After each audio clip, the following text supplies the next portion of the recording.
Assalamualaikum warahmatullahi wabarakatuh. Selamat datang di channel Oma Fisika. Pada video kali ini saya akan membahas soal pemantapan dan persiapan ASPD untuk MKKS SMP atau MTS level provinsi DIY. Saya akan membahas soal untuk paket 1 terlebih dahulu, karena untuk TPM level provinsi ini ada 2 paket, yaitu paket 1 dan paket 2. Langsung saja kita ke nomor 1. Nana dan Ari mengukur panjang penghapus yang dimiliki dengan mistar dalam kondisi berikut. Selisih hasil pengukuran panjang kedua penghapus. Kita harus mencari dulu berapa panjang pada gambar 1 dan gambar 2, lalu nanti kita kurangi. Baik, hati-hati adik-adik, ini mulainya dari skala 3 dan berakhirnya di 8,3. Sehingga untuk panjang yang pertama ini adalah 5,3 cm. Sedangkan untuk gambar yang kedua ini mulainya dari skala 4 berakhirnya di 8. Kalau begitu berarti panjangnya sama dengan 4 cm. Baik, pengukuran yang kedua 4,0 cm. Jadi untuk selisihnya kita kurangi. Ini hasilnya adalah 1,3 cm. Jawabannya adalah yang D. Nomor 2. Perhatikan bacaan berikut kalorimeter sederhana. Dino menyelidiki pertukaran kalor pada 2 zat, yaitu air dan zat X yang dicampurkan di dalam kalorimeter. Ada informasi di sini air 50 gram, suhunya 20 derajat mau dicampur dengan 20 gram zat X yang suhunya 50 derajat. Setelah diaduk, termometer pada kalorimeter menunjukkan suhu keseimbangan yaitu 30 derajat. Jika kalor jenis airnya 4200, maka kalor jenis zat X-nya adalah, baik, ini saya tuliskan dulu. Diketahui untuk massa airnya adalah 50 gram, sedangkan suhu mula-mula airnya di situ adalah 20 derajat Celcius. Suhu campurannya setelah seimbang yaitu 30 derajat Celcius, lalu dicampur dengan X yang suhunya adalah 50 derajat Celcius dan massa X 20 gram. Kemudian kalor jenis airnya adalah 4200 Joule per kilogram derajat Celcius, dan yang ditanyakan adalah kalor jenis zat X. Baik, kita masukkan ke persamaan. Di sini terjadi keseimbangan, artinya ada kalor yang dilepas ini akan sama dengan kalor yang diterima. Yang melepas kalor adalah benda yang suhunya lebih tinggi. Di sini yang suhunya lebih tinggi adalah yang X. Oke, berarti ini kita tuliskan MC delta T. MX CX delta TX sama dengan diterima oleh air. M air, C air, delta T air. Untuk delta T sendiri kita bisa melihat dari sini, delta T air yaitu selisihnya 30 dikurangi 20 yaitu 10 derajat. Sedangkan untuk delta TX kita bisa menghitung dari 50 dikurangi 30 hasilnya adalah 20 derajat. Kita masukkan angkanya, 20 dikalikan CX kali untuk delta TX nya 20 sama dengan M air, 50 dikalikan C airnya 4200 dan dikalikan delta TA adalah 10.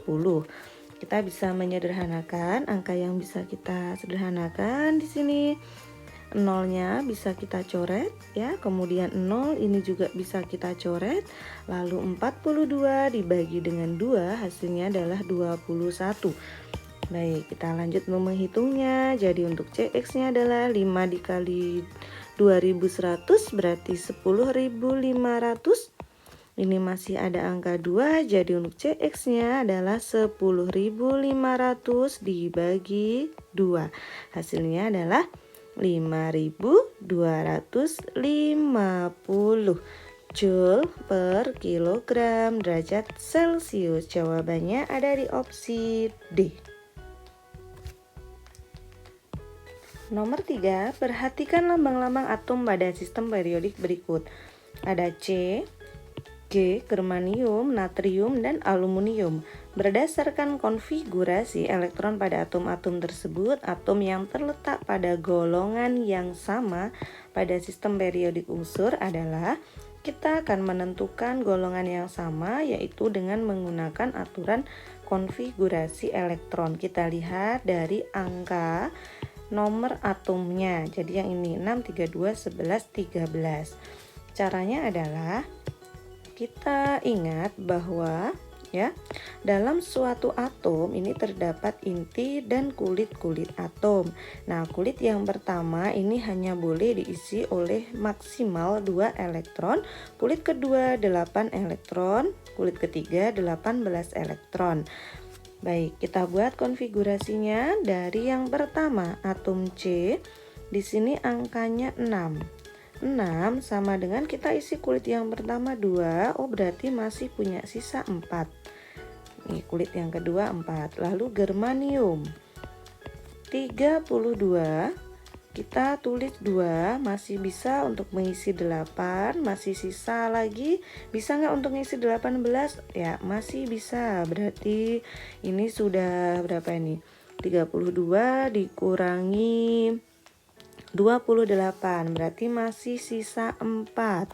Kemudian untuk natrium ini 11, kita isi 2, 8, masih sisa 1. Lalu aluminium 13, nomor atomnya berarti 2, 8, 3. Untuk menentukan golongan yang sama, maka kita lihat yang angka di belakangnya atau ini elektron yang paling di luar itu yang sama. Baik, kita sudah mendapatkan bahwa C dan Ge ini memiliki elektron yang terluar jumlahnya sama, yaitu 4. Jadi C dan Ge ini merupakan satu golongan. Jawabannya yang A. Nomor 4, perhatikan teks informasi berikut agar petani garam tidak karam. Jadi di sini ada ilustrasi petani garam yang memproduksi garam. Berdasarkan situasi tersebut, Indonesia seharusnya tidak mengimpor garam karena banyak bahan yang tersedia yang dapat dilakukan dengan teknik. Baik membuat garam ini kan dengan mengalirkan air laut. Air lautnya diuapkan, baik. Filtrasi itu penyaringan, evaporasi ini penguapan, destilasi ini penyulingan, dan kristalisasi. Jadi teknik yang paling tepat adalah harus menguapkan air lautnya. Berarti jawabannya yang B, yaitu evaporasi. Nomor 5, Johan dan anggota kelompoknya melakukan pengujian sifat zat menggunakan indikator universal. Pengujian dilakukan dengan mencelupkan kertas indikator ke dalam larutan 1, 2, 3, dan 4. Perubahan warna yang terjadi pada indikator dibandingkan dengan skala pH yang tersedia adalah, baik, di sini berarti untuk yang 1 karena di sini warnanya oranye, di sini tertulis pH-nya 3, maka yang nomor 1 adalah asam. Oke, ini asam. Kemudian untuk yang nomor 2 dan 4, ini nomor 2 warnanya sama dengan 7, berarti itu netral. Dan nomor 4 ini juga antar 7 dan 8 ya. Lebih ke 8 ya, di sini berarti basa tapi basa lemah. Lalu yang ketiga, di sini pH-nya adalah 10, berarti di sini basa kuat. Ini basa. Asam. Oke, pertanyaannya kita lihat. Jika akan membuat larutan garam, maka Johan harus mencampurkan larutan pada tabung reaksi. Ingat, larutan garam ini merupakan larutan yang hasil dari reaksi asam dan basa. Oleh karena itu, kita harus memilih nomor larutan yang merupakan asam dan basa. Untuk asam kita pilih nomor 1 dan basa kita pilih yang nomor 3. Jadi jawaban yang tepat adalah yang A. Nomor 6, perhatikan komposisi kandungan zat makanan pada produk berikut. Air, gula pasir, bubuk kue. Bubuk kue ini merupakan bagian cair dari susu yang terpisah dalam pembuatan keju dan yogurt ya. Kemudian ada sirup glukosa, minyak nabati, maltodextrin, pengemulsi nabati, perisa karamel, dan tartazin. Bahan yang berfungsi sebagai pengawet dan pewarna buatan dalam makanan tersebut secara berurutan adalah yang sebagai pengawet adalah maltodextrin, ini bisa juga sebagai pengental ya, dan pewarnanya adalah tartrazin. Jadi jawaban yang tepat adalah yang C. Untuk bahan pengawet lainnya biasanya ada asam benzoat, ada formalin, ada borak, dan bahan pewarna masih banyak sekali tergantung jenis warna yang diinginkan. Nomor 7. Pekerja A menarik peti seperti gambar berikut. Percepatan yang terjadi oleh gaya yang diberikan sebesar 2 meter per sekon kuadrat. Lalu pekerja A menginginkan percepatan gerak petinya menjadi 4 meter per sekon kuadrat. Berikut beberapa cara yang akan dilakukan untuk memenuhi tujuan tersebut. Baik, ini intinya adalah konsepnya hukum Newton, di mana sigma F itu akan sama dengan M kalikan A. Awalnya berarti ini kita hitung untuk sigma F-nya. Masanya pada saat mula-mula 25 dan 75 berarti 100 dikalikan percepatan mula-mulanya 2. Sehingga untuk sigma F totalnya adalah 200. Lalu kemudian menginginkan percepatannya menjadi 4. Baik. Kita lihat untuk opsi yang pertama ya, untuk cara yang pertama menurunkan beban Y dan mengganti dengan beban P. Baik, kalau kita hitung untuk yang nomor 1 berarti massa beban menjadi, kalau yang Y ini diturunkan ya kan, lalu diganti P, berarti massanya menjadi 25 ditambah 25. Oke, 25 ditambah 25 hasilnya adalah 50. Baik, dengan sigma F tetap sama yaitu 200, kita bisa menghitung untuk percepatannya. Oke, berarti untuk A di sini adalah sigma F dibagi M. Apakah benar ini 4? 200 dibagi 50. Ya, betul, hasilnya 4. Baik, nomor 1 benar. Ya, berarti ini harus kita tinggalkan. Kita tinggal cek untuk nomor 2 atau 4. Kita lihat yang nomor 2.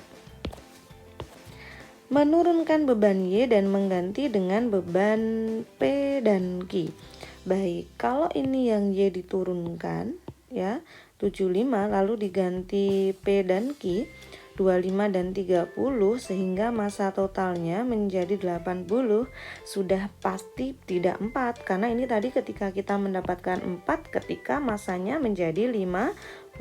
Jadi yang nomor 2 ini jelas salah. Kalau nomor 2 salah berarti opsi jawaban yang tepat B. Apakah benar yang B? Kita cek yang nomor 4. Meminta B membantu mendorong peti dengan gaya 200. Baik, tetap dengan massa yang jumlahnya adalah 100, tapi gayanya menjadi tadi awalnya 200, lalu minta bantuan B 200 menjadi 400. Kalau kita hitung percepatannya berarti sigma F dibagi M. Sigma F-nya menjadi 400 karena ditambah oleh si B, lalu dibagi massanya tetap 100. Oke, berarti hasilnya 4 meter per sekon kuadrat. Jadi jawabannya yang B. 8. Putra akan mengambil buah rambutan pada pohon dengan cara melempar batu. Jika massa batunya adalah 200 gram dan dianggap posisi batu saat dilempar sejajar dengan permukaan tanah, maka energi kinetik minimal yang diperlukan supaya tepat mengenai buah rambutan adalah dengan gravitasi sama dengan 10. Kita lihat di sini untuk M-nya sama dengan 200 gram. Kita ubah dulu menjadi 0,2 kg. Gravitasinya sama dengan 10. Dan untuk Tingginya H, kita lihat tingginya di soal adalah 5 meter. Yang ditanyakan adalah EK. Ya, baik. Untuk EK maka berlaku pengkalan energi sama dengan EP. Kita paham bahwa EP itu sama dengan apa? Iya, betul. MGH, kita masukkan angkanya 0,2 dikalikan 10 dikalikan tingginya 5. Jadi hasilnya adalah 10 Joule. Opsi jawaban yang tepat adalah yang D. Cukup mudah ya adik-adik. Jadi ini prinsipnya hukum kekekalan energi. Nomor 9, perhatikan gambar peredaran bulan ya. Bulan merupakan satelit bumi yang beredar dengan periode tetap. Akibatnya peredaran tersebut posisi bulan, bumi, dan matahari selalu berubah sehingga bagian bulan yang tampak dari bumi selalu berubah secara periodik. Banyak fenomena yang muncul seperti fase bulan dari hari ke hari, pasang surut air laut, dan gerhana.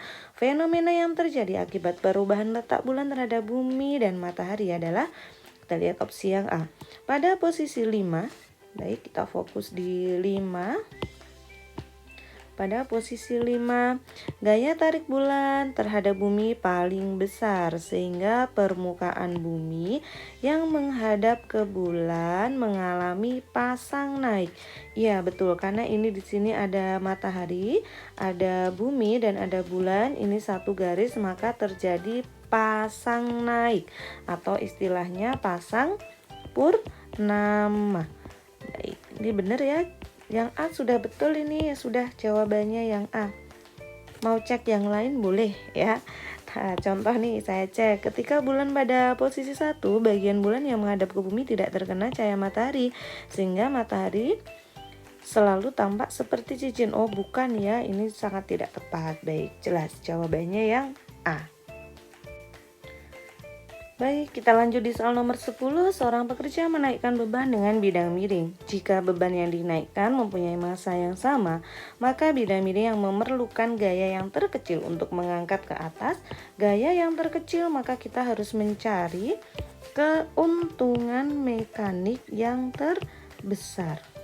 Bagaimana menentukan keuntungan mekanik? Ya, keuntungan mekanik ini kita cari dengan panjang bidang miringnya dibagi tingginya. Kita lihat gambar yang nomor 1. Panjangnya 2, tingginya 1. Kita tuliskan di sini 2/1, hasilnya adalah 2. Lalu gambar yang ketiga, 3 dibagi 1, hasilnya adalah 3. Gambar yang ketiga, 3 dibagi ini 0,75 meter ya. 2 dibagi 0,75, hasilnya adalah 2,67. Sedangkan gambar yang keempat, 3 meter dibagi 0,75.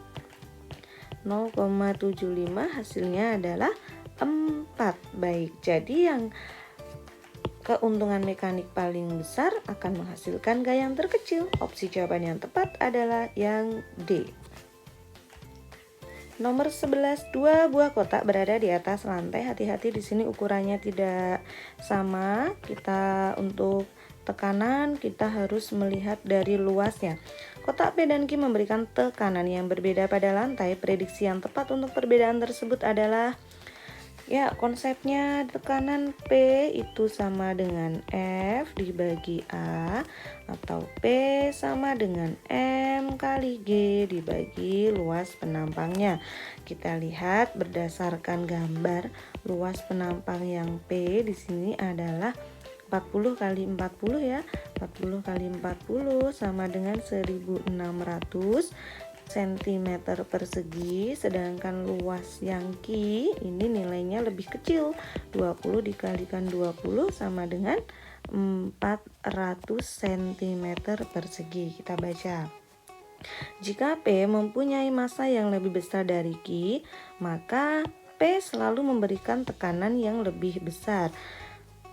Ya, meski di sini massanya lebih besar ya, bukan berarti tekanannya akan lebih besar, karena untuk tekanan itu dipengaruhi oleh gaya, massa ya, gayanya ini massa kali G dan luas. Jadi yang nomor yang A, opsi A ini kurang tepat. Opsi B, Jika P dan Q punya massa yang sama, maka Q akan memberikan tekanan yang lebih besar dibandingkan P. Ya, ini benar. Kalau ini massanya sama, berarti kita cukup melihat bahwa P berbanding terbalik dengan luas penampangnya. Kalau luas penampangnya besar, tekanannya kecil. Luas penampangnya kecil, tekanannya besar. Sedangkan kita lihat di sini, luasnya Q ini lebih kecil dari luasnya P. Oleh karena itu, tekanannya Q pasti lebih besar dari tekanan yang P. Jadi opsi yang B sudah tepat. Ya, kenapa yang D ini kurang tepat? Di sini jika luas Q lebih kecil daripada luas P, maka Q selalu memberikan tekanan yang lebih besar. Di sini ada kata selalu. Nah, ini yang membuat kurang tepat. Kenapa? Karena di sini belum ada keterangan massanya. Nah, kalau misalkan luasnya benar sih, ini luasnya lebih kecil, tapi kalau memang massa Q-nya lebih besar, nah dia juga bisa akan menghasilkan tekanan yang besar juga. Nah, kalau yang B kan ini tadi massanya sama. Jadi kalau Q lebih kecil, tekanannya pasti lebih besar. Nomor 12, ini tentang ayunan ya, atau konsepnya getaran. Baik, ini kita baca pertimbangan yang sesuai dengan prinsip getaran. 1. Ingat ya konsepnya bahwa periode dan frekuensi ini hanya dipengaruhi oleh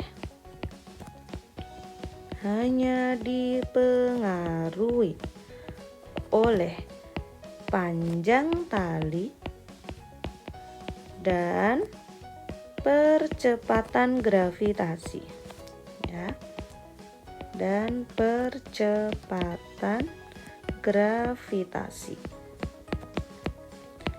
Ya. Kalau ini sama-sama di bumi berarti kita bisa cukup melihat dari panjang talinya saja ya. Oke, faktor yang lain ini tidak mempengaruhi. Kita baca nomor 1, panjang tali. Semakin panjang tali, waktu yang diperlukan untuk satu kali ayunan semakin lama. Betul, waktu satu kali ayunan yang disebut dengan periode, karena periode sebanding dengan panjang tali. Nomor 1 betul, opsi CD langsung kita buang. Kemudian untuk nomor 2, massa orang yang bermain. Semakin besar massa, maka semakin lama. Tidak ngaruh. Ini tadi di sini sudah saya tulis ya. Ingat ini massa tidak ada urusannya. Ya, 2 salah 4 harus benar ini ya. Oke, 4. Frekuensi. Agar terasa ekstrim, frekuensi ayunan dibuat lebih kecil dengan memperbesar waktu satu kali ayun. Iya, betul ya, karena di sini frekuensi itu nilainya adalah berbanding terbalik dengan periode. Jadi jawaban yang tepat adalah yang B. 1 dan 4. 13. Dimas dan Ronald melakukan percobaan dengan garpu tala seperti pada gambar. Dimas memukul satu garpu tala X, kemudian menghentikan getarannya. Mereka mendengarkan bunyi dari garpu tala lain yang dipengaruhi oleh garpu tala X. Dari data berikut, percobaan pertama, garpu tala yang digunakan 294. Garpu tala yang ikut berbunyi adalah R dan T. Ketika menggunakan 370 yang berbunyi SQ 440P. Kesimpulan yang tepat berkaitan dengan peristiwa resonansi. Resonansi adalah ikut bergetarnya suatu benda karena frekuensi yang sama. Saya ulangi lagi, ikut bergetarnya suatu benda karena frekuensinya sama. Oke, dari sini kalau 294 dipukul R dan T ini ikut berbunyi, artinya ini sama, frekuensinya 294. Percobaan yang kedua, S dan Q ini garpu tala punya frekuensi 370 dan P ini 440. Kita baca. Yang A, garpu tala RT ikut bergetar setelah getaran garpu tala X dihentikan karena berfrekuensi 294. Betul, R dan T 294. Sudah dapat jawabannya yang A. Kalau yang B, garpu tala SQ bergetar karena frekuensi lebih rendah. Oh, tidak bisa, harus sama. garpu tala P bergetar sendiri karena hanya garpu tala yang mempunyai frekuensi lebih tinggi, bukan lebih tinggi tapi sama. Garpu tala RT akan beresonansi dengan garpu tala manapun karena frekuensinya paling rendah, bukan, karena harus yang frekuensinya sama. Jadi jawaban yang A. Nomor 14, ini ada benda dengan jarak 8, lalu dilewatkan di sebuah lensa, dan pada jarak 24 diperoleh bayangan yang lebih besar. Apabila slide digeser 2 cm menjauhi lensa, maka jarak lensa ke dinding agar bayangan tetap jelas adalah. Baik, kita perhatikan ketika jarak bendanya 8, bayangannya 24. Kalau 2 cm ini berapa gitu ya, maksudnya saya tuliskan dulu. Jarak benda yang awal 8 cm, ini bisa SO, lalu SI-nya sama dengan 24 cm. Nah, lalu pada saat jarak bendanya digeser 2 menjauhi lensa, berarti jadi berapa jarak bendanya? Iya betul, jadi 8 tambah 2 ya, 10 cm. Ini bayangannya di mana gitu ya maksudnya. Oke, dengan persamaan bahwa 1/F itu sama dengan 1/SO ditambah dengan 1/SI ya. Nah, berarti ketika ini SO sama SI kan nilainya nanti tetap 1/F. Ini dengan ini juga 1/F. Berarti bisa kita tuliskan 1/8 ditambah 1/24 itu sama dengan 1/10 ditambah 1/SI mau kita hitung. Oke, kita samakan dan kita pindah ruas ya. Atau saya pindah ruas dulu biar adik-adik tidak bingung. 1/24 dikurangi 1/10. Ini sama dengan 1/SI. Lalu kita samakan penyebutnya. Jadi berapa? Ayo. Ya, boleh ini kita jadi 120 ya. Oke, berarti di sini 15 ditambah 5 dikurangi 12, berarti ini 8/120 sama dengan 1/SI. Kalau gitu kita peroleh untuk SI-nya, kita balik ya, jangan lupa 120 dibagi 8 yaitu 15 cm. Baik, jawabannya adalah 15 cm. Ini bukan, ini saya tulis di sini ya, Dek, 15 cm. Baik, bayangannya adalah karena ini hasilnya positif, maka dipastikan bayangannya adalah nyata dan terbalik, gitu ya. Oke, ini kalau di sini kita lihat nyata tegak, ini juga jelas salah ya. Dan kita lihat di sini lebih kecil dari bayangan sebelumnya, betul, karena sebelumnya 24 setelah digeser menjadi 15, jadi betul 15 lebih kecil dari sebelumnya. Jadi jawaban yang tepat adalah yang C. Nomor 15. Peristiwa perpindahan muatan yang terjadi pada peristiwa tersebut adalah baik ada plastik digosok dengan kain wol, maka plastik akan bermuatan negatif menerima elektron, wol akan melepas elektron. Kalau ada kata-kata proton, proton ini sudah jelas salah karena tidak mungkin proton ini berpindah ya. Baik, kita lihat plastik menerima elektron, lalu wol melepas elektron, ini betul. Kemudian kalau kaca dengan kain sutra, kaca akan bermuatan positif ya, kacanya menjadi positif. Kalau ini tadi jadi negatif. Kalau positif berarti melepas elektron. Baik, kita pilih yang kacanya melepas elektron di sini ya. Ini tadi sudah salah ya, baik. Dan sutranya menerima elektron, betul, jawabannya yang B. Soal nomor 16, perhatikan gambar rangkaian listrik berikut. Kuat arus listrik yang mengalir melalui hambatan 6 ohm. Untuk yang mengalir melalui hambatan 6 ohm berarti kita akan menghitung I. Dan yang mengalir pada hambatan 20 ohm kita akan menghitung I2. Baik, kita untuk menghitung I kita harus menghitung dulu untuk R paralelnya. 1/RP sama dengan 1/8 ditambah 20 dan 4, ini diseri dulu jadi 1/24. Lalu kita samakan penyebutnya, 24, 3 ditambah 1, sehingga untuk RP sama dengan 24 per 4 atau hasilnya adalah 6 ohm.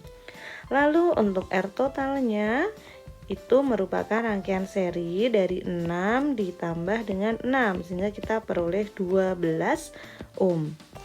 Untuk menghitung I sama dengan V per R ya. V-nya adalah 12 dibagi R-nya 12 sehingga kita peroleh 1 ampere. Ya, jadi jawabannya antara A, B, C. Lalu kita lihat untuk menghitung I2. I2 sama dengan, kalau kita perhatikan di gambar ya, ini adalah 8, lalu yang di sini 24 ya. Nah, kita lihat perbandingannya berarti 1:3 ya. Kalau menghitung I2 atau saya gambar dulu di sini biar lebih jelas untuk arus yang di cabangnya. Oke, ini tadi masuk ya. Lalu di sini ada hambatan. Ini juga ada hambatan. Hambatannya yang di atas ada 8, lalu yang di bawah ada 24. Yang masuk ini adalah I sebesar 1. Kita mau menghitung I2. Baik, ini boleh pakai perbandingan atau malah langsung pakai angka juga boleh. Langsung pakai angka juga nggak apa-apa, biar nggak ribet ya. Oke, baik, di sini 8 dan 24 kita tukar ya. Kalau I2 yang atas yang 8 dulu. 8 dibagi jumlahnya 8 ditambah 24 dikalikan arus yang masuk yaitu 1. Ya, 8/32 dikalikan 1 berarti sama aja 1/4. 1/4 berarti 0,25 ampere. Jadi jawabannya yang A. Soal nomor 17. Perhatikan gambar trafo berikut. Apabila masing-masing trafo dihubungkan dengan tegangan primer sebesar 220 volt, maka urutan trafo yang menghasilkan tegangan terbesar sampai ke kecil. Baik. Kita lihat perbandingan untuk lilitan trafonya di sini. Ya. Untuk trafo yang pertama 800 dibandingkan dengan 400, berarti ini perbandingannya adalah 2:1 ya. Lalu yang trafo 3 di sini 4:1, kemudian yang trafo 2 1:3 dan trafo keempat 1:5. Ya, kalau di sini nilainya adalah 220, maka trafo sekundernya perbandingannya 1 berarti 110 volt ya. Lalu trafo yang kedua di sini 220 volt padahal sebanding 1:3, maka di sini 660 volt. Trafo yang ketiga di sini 220 volt, maka kalau 4 itu 220, kalau 1 berarti 1/4-nya ya, 55 volt. Ini 220 volt, padahal di sini 5 kalinya berarti 1100 volt. Baik, kita urutkan dari yang paling besar berarti nomor 4. Ya, tidak, kita lihat dulu 4. Saya warnai apa ya? Ya hitam aja deh. 4. Ya kan? Baik, ini sudah salah semua ya. Kemudian 2, apakah betul setelah 4 nomor 2? Ya, ini 660. Lalu trafo yang ke-1 dan 3. Ya, opsinya sudah betul, ini jawabannya yang D. Ya, semoga pembahasan ini membantu adik-adik untuk belajar untuk lebih mantap lagi di persiapan ASPD yang akan dilaksanakan mulai tanggal 17 Mei. Selamat belajar, terima kasih.